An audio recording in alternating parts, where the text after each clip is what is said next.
देखो मान लो हमारे पास एक चार्ज है क्यू, पॉजिटिव चार्ज है जो अपनी मस्ती में यहाँ से जा रहा था लेफ्ट साइड को। ठीक है, इस तरह से मूव कर रहा है। ये चार्ज जा रहा था, रास्ते में कोई नहीं है। अब हम क्या करते हैं, रुकावट डाल देते हैं एक। हम क्या करते हैं, रास्ते में रख देते हैं मैग्नेटिक फील्ड, है ना। तो ये मैग्नेटिक फील्ड बनाइए। अब ये डॉट क्यों लगाया है? डॉट का मतलब है कि जो मैग्नेटिक फील्ड है आउट ऑफ द पेज है, आप लोगों की तरफ है। जो स्क्रीन देख रहे हो, आपकी आंखों में पड़ रही होंगी ये मैग्नेटिक फील्ड। तो यहाँ पर हमने इस तरह से दिखाया है, इसको थोड़ा सा नोट कर लेते हैं। So this is what I have shown, magnetic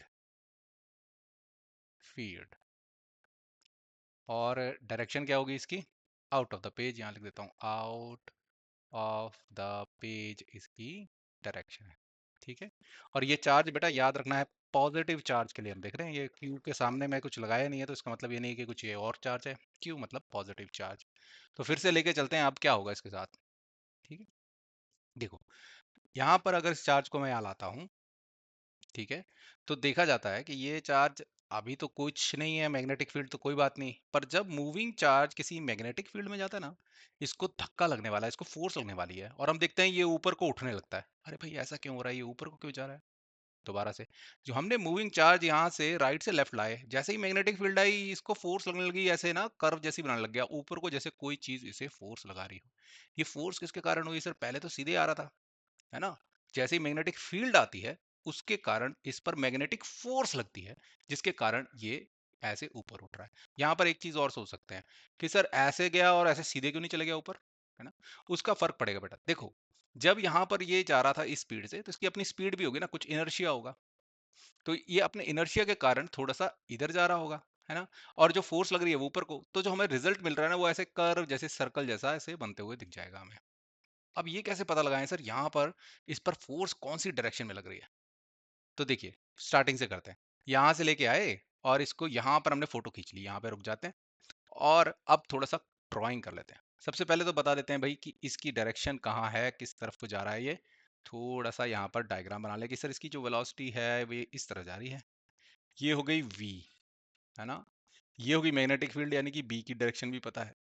charge कितना है q। बस ये तीन चीजें पता हो, इनकी डायरेक्शन पता हो, तो आप निकाल सकते हैं कि अब हमारे जो मैग्नेटिक फोर्स होगी वो क्या होगी। उसके लिए सिंपल सादा फार्मूला, फोर्स जो मैग्नेटिक फील्ड के कारण आ रही है वो होगी q चार्ज, ब्रैकेट में रखा है v क्रॉस b। ये सिंपल गुणा नहीं है, याद रखिए, दिस इज क्रॉस प्रोडक्ट। ये क्रॉस गुणा है, क्रॉस प्रोडक्ट। क्रॉस प्रोडक्ट को खोलना होता है तो हम इस तरह से खोलते हैं, q का मैग्नीट्यूड मल्टीप्लाइड बाय, अब ये सादी मल्टीप्लिकेशन है, v जितनी वेलोसिटी है, जितनी स्पीड है, उसका मैग्नीट्यूड मल्टीप्लाई कर दीजिए b के मैग्नीट्यूड से, और मल्टीप्लाई कर दीजिए साइन थीटा। थीटा किसके बीच में एंगल होगा? जिनके बीच में क्रॉस लिया जा रहा है, यानी कि v और b के बीच में। अब थोड़ा बता सकते हैं इस केस में थीटा क्या होगा? देखो ये जा रहा था इस साइड, और मैग्नेटिक फील्ड आ रही है आपकी तरफ, तो दोनों के बीच में क्या होगा, इमेजिन कर सकते हो, 90 डिग्री होगा। और साइन 90 क्या होता है? 1। तो ये तो सिंपल ही हो जाना है। ये हमारा क्रॉस प्रोडक्ट का अभी तक जो हमने किया ना, इसे बोलेंगे कि हमने सिर्फ मैग्नीट्यूड निकाला, कि फोर्स कितनी शक्ति है उसकी। अभी तक डायरेक्शन की बात नहीं। डायरेक्शन की बात करते हैं हम, एक अलग कलर से दिखा देते हैं। वो हम करते हैं इसके साथ मल्टीप्लाई करके एन कैप। ये हमें डायरेक्शन बताएगा कि डायरेक्शन क्या होगी। ये कैसे निकाला जाता है, ये थोड़ा सा हमें सोचना है। बाकी तो ये मल्टीप्लिकेशन है, साइन 91 हो जाएगा। क्यू की वैल्यू डाल दीजिए, कूलम में होगी, वेलोसिटी मीटर पर सेकंड में, बी टेस्ला में, मल्टीप्लाई किया, फोर्स निकल गई कि कितनी फोर्स लग रही है, मैग्नीट्यूड निकल गया, वैल्यू निकल गई उसकी। बट डायरेक्शन कैसे निकलेंगे, उसके लिए हम यूज करेंगे right hand rule for cross product. अब देखो यहाँ पे राइट हैंड रूल कैसे लगता है क्रॉस प्रोडक्ट के लिए, कौन सी फिंगर क्या कहेगी, वो हमें थोड़ा सा ध्यान रखना है। तो देखिए, राइट हैंड को लेके आइए जरा और ऐसे रख दीजिए, है ना। अब हर एक फिंगर नोटिस कीजिए क्या क्या चीजें यहाँ पर नोट करनी है। जो इंडेक्स फिंगर होती है ना, जो पॉइंट करती है, ये बताएगी कि भाई वी की डायरेक्शन क्या है, स्पीड की डायरेक्शन क्या है।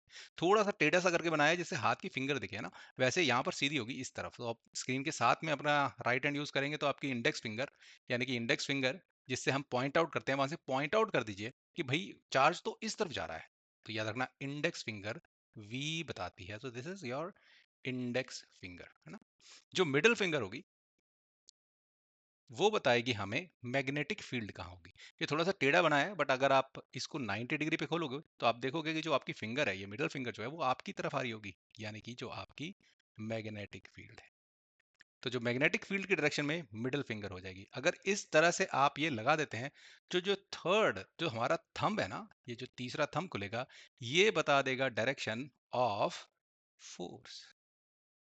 यानी कि इस जो यूनिट वेक्टर का है, अंदाजा हो जाएगा कि फोर्स कहाँ को लग रही है। बता सकते हैं फोर्स कहाँ को लग रही है यहाँ पर। देखिए, आपकी इंडेक्स फिंगर भाई चार जा रहा है इधर, मिडिल फिंगर देखो आपकी तरफ आ रही होगी, तो आप देखोगे थंब तो सर ऊपर की तरफ जा रहा है इस पेज में, है ना। तो उसको मैं एक हरे कलर से दिखा देता हूं। तो जो फोर्स लग रही है वो इस तरफ लग रही है, यहाँ को। इसी के कारण जब हमने ये डिस्कस किया था, तो ये जो हमारा चार्ज होगा, जब वो यहाँ आ रहा होगा तो वो कुछ इस डायरेक्शन में जाएगा। एक तो अपनी स्पीड के हिसाब से यहाँ जाना चाहता है, और एक फोर्स ऊपर लग रही है, उसके कारण ये ऐसे अपनी दिशा चेंज करना शुरू कर देगा, क्योंकि ऊपर को अब फोर्स लगनी शुरू होगी।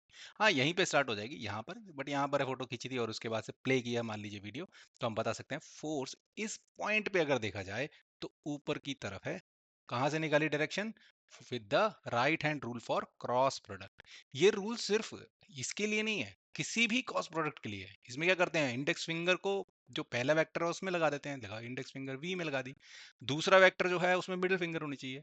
तो जो आंसर होता है हमारा, जो भी इस तरफ है जिसको निकाल रहे हैं, वो हमें मिलता है थंब से। तो हमारा जो थंब होता है वो हमें देता है डायरेक्शन ऑफ फोर्स। तो इस तरह से आप खेल सकते हैं। अब आगे क्या कीजिए, यहां से लेके आइए तो क्या होगा, है ना। फिर यहां से लेके आइए इसको चार्ज को, तो क्या होगा। ऊपर से नीचे लेके आएंगे तो क्या होगा। याद रखिए, फिंगर एक एक करके खोलिए। पहले इंडेक्स फिंगर खोली, फिर जिस डायरेक्शन में हमारी मैग्नेटिक फील्ड है वो खोल दी, तो आपको फोर्स मिलती जाएगी, वो ड्रॉ कर दी। That's it. तो ये हो गया हमारे मूविंग चार्ज होगा, उस पर फोर्स कौन सी डायरेक्शन में लगती है, उसका मैग्नीट्यूड क्या होता है। थोड़ी सी ऑब्जर्वेशन, अगर ये चार्ज ऐसे खड़ा रहे ना और मूव ना करे, तो याद रखिए कोई फोर्स नहीं लगेगी। ये मैं कैसे बोल रहा हूँ, देखो, अगर v यहाँ जीरो कर दूं सब कुछ जीरो हो जाएगा, ये तीनों गुणा ही तो है, तो मैग्नीट्यूड कुछ भी नहीं होगा। तो स्टेशनरी चार्ज पे कोई फोर्स नहीं लगती, इसीलिए हमें हमारे सिलेबस में क्या दिया है, वो magnetic force on a moving charge, क्योंकि उनको भी पता है खड़े हुए चार्ज पर कोई मैग्नेटिक फोर्स नहीं लगती।